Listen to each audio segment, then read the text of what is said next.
You're listening to the Daily Nugget, dnugget.com for Jesus Religious Sunday. It is July 21st, 2024. Woo! Janelle, may the 24th be with you. You didn't even get the date right that time. I was trying to say 24th. You're right. I can only do it. I can only do it on days that end with 4 from now on. Or only May 4th. Your thoughts, Jen? I'll take the latter for 500. I don't know what ladders have to do with it, but continue. Never mind. I'm lost. I don't know, but good day to you, sir. Well, if you're looking for a ladder, apparently Jen has it.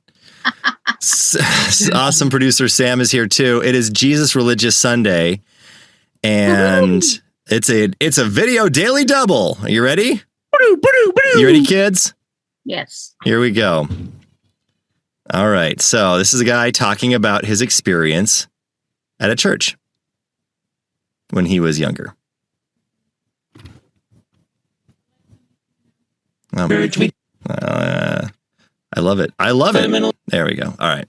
Ready. Here we go. Church, we did not speak in tongues, but we were open to the idea of speaking in tongues. And that Sunday morning, I sort of knew I was going to do it because I'm dramatic. And in the middle of the service, I said out loud, Shamala, Hamala.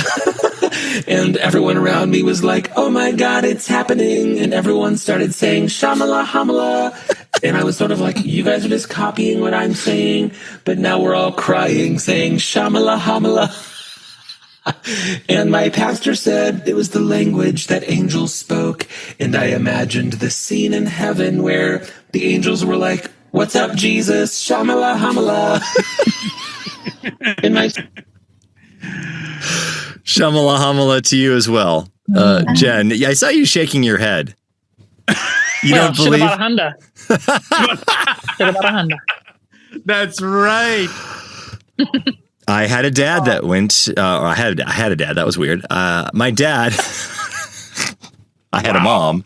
My dad's still alive, and so they went to a fundamentalist church for a little while, or a Pentecostal church, and they were really pressuring my parents. They're like, "We love that you're here. We think you love Jesus, but you just need to speak in tongues."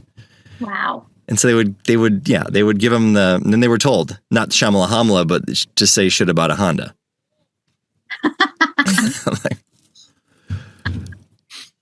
So that was my parents' experience with it.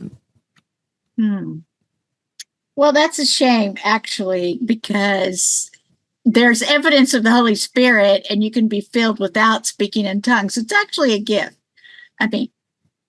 But if you don't have the gift, you shouldn't try to force it onto people. I don't know. This may be a little bit of a controversial opinion. Well, I'll just tell you what my experience is. Okay. I don't think I've ever met somebody that has the gift of speaking in tongues. That you know of. Right. Like, what are the other, I'm trying to think what the other gifts are. Most of the time, you're not in a setting where you would know.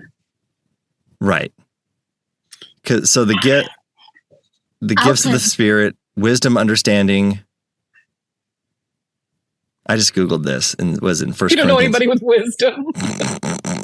Not on this podcast. Hey. Jen's like, I'm the only one. I'm pretty sure it's pretty good wisdom the other day when I said dogs should not have cleavage. That was pretty wise. Well, that is the most quotable thing ever, and I will certainly add it. I stand by it. Things kind of like, nope, that's not the right one. That one right there. Healing, the gift of prophecy, the gift of speaking in tongues, the gift of interpreting tongues is another one. Mm-hmm. Teaching. So apostles, prophets, teachers, those who do miracles, the gift of healing, and those that have the gift of leadership, and those that can speak in unknown languages. That's according to 1 Corinthians 12. There we go. Thank you, Janelle. Thank you for bringing that back in. Yes. So here's the thing. I feel like I haven't seen a lot of these. And you feel like, I've been on this earth for a long time. Like, have you met anybody that has the gift of healing? Well, there are some churches that claim that they do. Right, claim. Yeah. Again, Oh, go ahead. we don't know what's in a man's heart and the motivations of it except for the Lord. So, I mean, I would hate that that's something they lie about or just put on, pretend to think that they have it and then they don't. But there are some that do. Our pastor tells a story about a guy that he knows that he believes has the gift of healing. He's a doctor. So it's I'm not going to go into the whole story, but he talked about it in a sermon, a couple months ago. Actually, no, he did. I feel like he talked about it when we were going through 1 Corinthians last year. But yeah, I think, I don't know, the gaffs. That was a gaff. The gifts of the spiritual gifts are kind of one of those things that are just kind of almost controversial in some places, and then a little bit too prominent and almost an idol in some churches. So what you're saying is kind of like, I'll see you in heaven. We'll find out in heaven.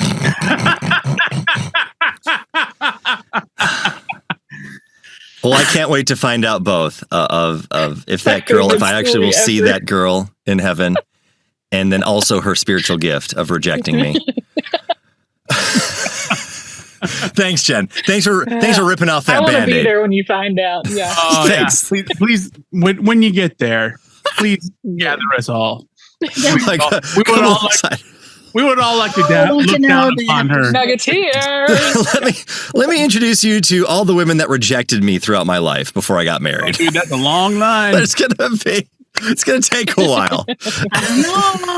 Oh, son.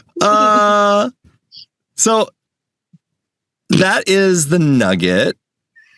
I don't know where else to go from here. I don't either. Well, I do. We can Jen. wrap this up quite nicely. Okay, thank you. Go for it. We can say what the end of 1 Corinthians 12 says, you should earnestly desire the most helpful gifts. But now let me show you a way of life that is best of all. It goes on to 1 Corinthians 13, where Paul says, if I have love, all of these spiritual gifts are nothing. It's like making noise with a clanging cymbal. So if it wasn't said to your parents in love, and for them to truly receive the gift of the Holy Spirit in the manner of speaking in tongues, it was just making noise. There we go. Love. Yeah. Love. I love it. Let us know if you know. I would be interested, though, if you have a story about a spiritual gift, either that you have or maybe someone else. Well, I think the real headline is that Janelle just called all Pentecostal churches clanging cymbals.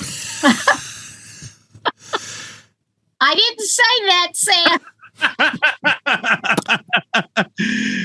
I don't think you had to, Janelle. I don't think you had to. NuggetHateMail@gmail.com. Somehow I got to the New Life version of 1 Corinthians 12. And the way they define speaking in tongues is, it says, another person is given the gift of speaking in special sounds. Oh. Special sounds. Oh, I have the gift of farting.